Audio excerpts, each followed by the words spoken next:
කොළඹට පොඩි වැස්සක් වැස්සත් පාරවල් ගංගාව වගේ නේද?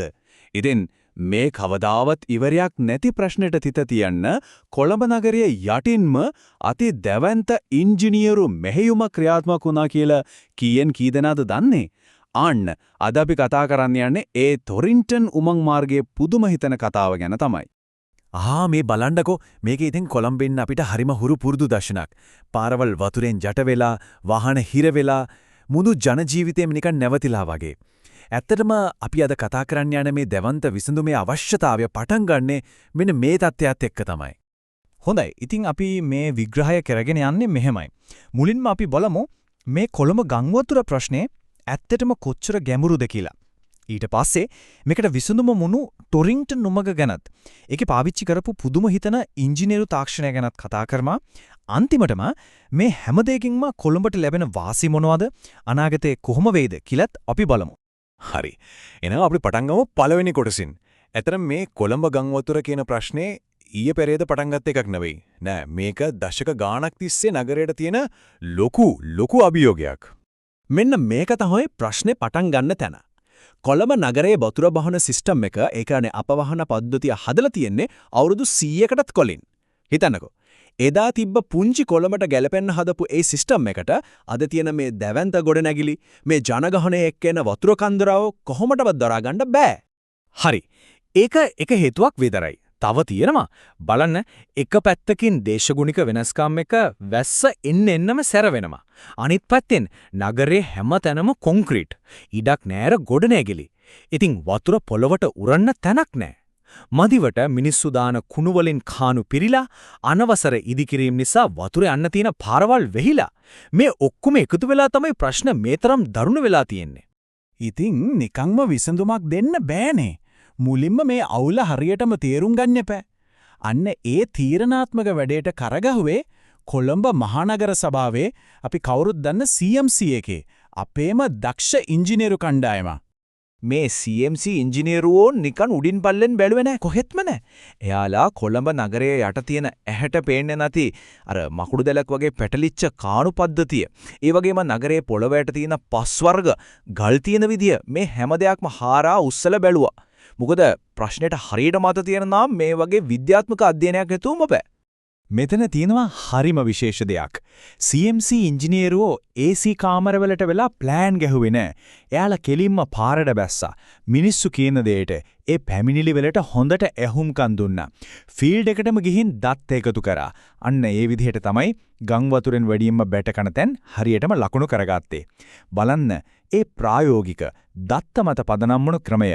අන්න ඒක තමයි මේ සාර්ථක විසඳුමට අඩිතාලම දැම්මේ. හොඳයි. ඔන්න ඔය විදියට ගැඹුරටම කරපු අධ්‍යයනයෙන් පස්සේ තමයි මේ මෙගා විසඳුම එළියට එන්නේ. ඒ තමයි ටොරින්ටන් උමග. ඇත්තටම කිව්වොත් හරියට කොළඹ නගරේ යටින් අපිම හදපු මහා ගංගාවක් ගලාගෙන යනවා වගේ වැඩක්. ඉතින් ප්‍රශ්නයක් තියෙනවා නගරය යටින් යන මේ මහා ගංගාව. මේ කියන ටොරින්ටන් උමග කොහොමද ඇත්තක් බවට පත් උනේ? මේ දෙවන්ත වැඩේට අතගහුවේ මෙට්‍රෝ කොළඹෝ අර්බන් ඩෙවලොප්මන්ට් ප්‍රොජෙක්ට්, ඒ කියන්නේ MCUDP කියන ව්‍යාපෘතිය යටතේ ලෝක බැංකුවෙන් තමයි මූල්‍ය සහාය ලැබුණේ. හැබැයි තීරුම් ගන්න ඕනේ ටොරින්ටන් උමග කියන්නේ මේ මහා ව්‍යාපෘතියේ තිබුණු එකක්. හැබැයි ඊටාම තීරණාත්මක කොටසක් විතරයි. මෙන්න ඉන්නවා මේ මුළු මෙහෙයුමේම වීරයා. Tunnel boring machine. එහෙම නැත්නම් අපි කෙටියෙන් කියන TBM යන්ත්‍රය.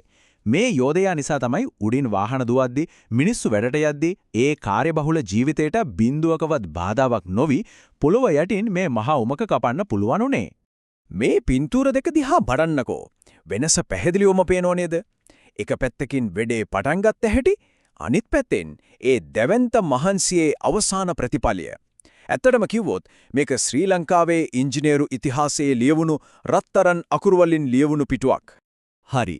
අපි දැන් මේ වැඩේ පිටිපස්සේ තියෙන ටෙක්නිකල් පැත්ත, ඒ කියන්නේ ඉලක්කම් ටිකයි තාක්ෂණයයි ගැන ටිකක් ගැඹුරින් කතා කරමු. මේ බලන්න මේ අංකය මීටර 3.0. ඒ තමයි මේ ප්‍රධාන උමගේ විස්කම්භය. ඒ කියන්නේ හරහට පළල. මීටර 3ක් කියන්නේ දල වශයෙන් බස් එකක් විතර උසයි. හිතලා බලන්නකෝ තත්පරයකට කොච්චර වතුර කන්දරාවක් ඒ හරහා ගලාගෙන යන්නේ නැද්ද කියලා. මේ උමග නිකන් අහම්බෙන් නිර්මාණය කරපු එකක් නෙවෙයි. කොහෙත්ම නෑ. මේ වගුවෙන් පෙන්වන්නේ ඒ පිටිපස්සේ පෙන මොලේ. අවුරුදු 10කට සැරයක් එන මහා වැස්සකට උනට තොරතුරු දෙන්න ඕනේ. ඒ වගේම වතුර යන වේගය හරියටම තියෙන්න ඕනේ. වේගය අඩු වුණොත් මඩ හිර වෙනවා. වැඩි වුණොත් උමකට හානි වෙනවා. ඉතින් මේ හැම අංකයක්ම CMC ඉංජිනේරු වගේ ඊටාම සූක්ෂම ගණනය කිරීම වල ප්‍රතිඵලයක්. හැබැයි ප්‍රශ්නයක් එනවා. ඇයි පාරවල් කපලා කානු හදන ලේසි ක්‍රමයේ පැත්තක තියලා මේ තරම් අමාරු උමං ක්‍රමයක් තෝරගත්තේ? ඒකට හේතු ගොඩක් තියෙනවා. හිතන්නකෝ මේ ක්‍රමය නිසා කොළඹ ට්‍රැෆික් එක අවුලුනේ නැහැ. පොළොව යට තියෙන වතුර බට, කරන්ට් වයර්, ටෙලිෆෝන් ලයින් මේ එකකටවත් හානියක් උනේ නැහැ. ඒ වගේම මිනිස්සුන්ට තාරක්ෂිතයි. වැඩෙත් ඉක්මනට ඉවර කරන්න පුළුවන් වුණා. ඉතින් ඒක හරිම බුද්ධිමත් තීරණයක්. හොඳයි. එහෙනම් මේ දැවැන්ත වැඩෙන් කොළඹට ලැබුණු වාසිය මොකද්ද? නගරේ අනාගතය කොයි වගේ වෙයිද? අපි දැන් ඒ පැත්තට හැරමු. මෙතනදිත් කොළඹ මහනගර සභාවට, ඒ කියන්නේ CMC එකට පැවරෙන වගකීම නම් අති විශාලයි. වෙනස ඇත්තටම S2කටම පේනවා. ඉස්සරහා වතුරින් පිරලා තිබ්බ පාරවල් වල දැන් වාහන කිසි අවුලක් නැතුව යනවා. මිනිස්සුන්ගේ දේපල වලට වෙන හානිය අඩුයි, බිස්නස් ආරක්ෂිතයි. සරලවම කිව්වොත් කොළඹ කියන්නේ දැන් ඕනම වැස්සකට ඕනම අභියෝගයකට මුහුණ දෙන්න පුළුවන් ඔරොත්තු දෙන නගරයක් බවට පත් වෙමින් තියෙනවා. හැබැයි මෙන්න මේක තමයි වැදගත්ම දේ. මේ වගේ දැවැන්ත දෙයක් හැදුවා කියලාමදි ඒකෙන් උපරිම ප්‍රයෝජන ගන්න නම් කොළඹ මහනගර සභාව මේ සිස්ටම් එක දිගටම හරියට නඩත්තු කරන්න ඕනේ. ඒක කළමනාකරණය කරන්න ඕනේ. ඒක යාළබේ අත්‍යවශ්‍ය වගකීමක්. අපි හැමෝම තේරුම් ගන්න ඕන මේක හදලා අමතක කරන්න පුළුවන් දෙයක් නෙවෙයි. මේක හරියට නගරේ හදවත වගේ නිතරම වැඩ කරන ජීවමාන පද්ධතියක්.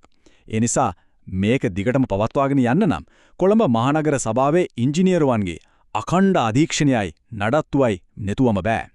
හොඳයි. ඉතින් මේ මුළු කතාවම අවසානයේදී අපි ඉස්සරහට ලොකු ප්‍රශ්නයක් ගෙන තියෙන දවසින් දවස දියුණු වෙන කොළඹ නගරයට ඒ වගේම අනාගතයේ එන දේශගුණික අභියෝග වලට මුහුණ දෙන්න මේ ටොරින්ටන් උමග වගේ තවත් දැවැන්ත අනාගතයේ දකින්න ව්‍යාපෘති අපිට අවශ්‍ය නැද්ද? ඒ කියන්නේ හිතන එක මේ නගරයේ අනාගතය ගැන හිතන අපි හැමෝගෙම වගකීමක්.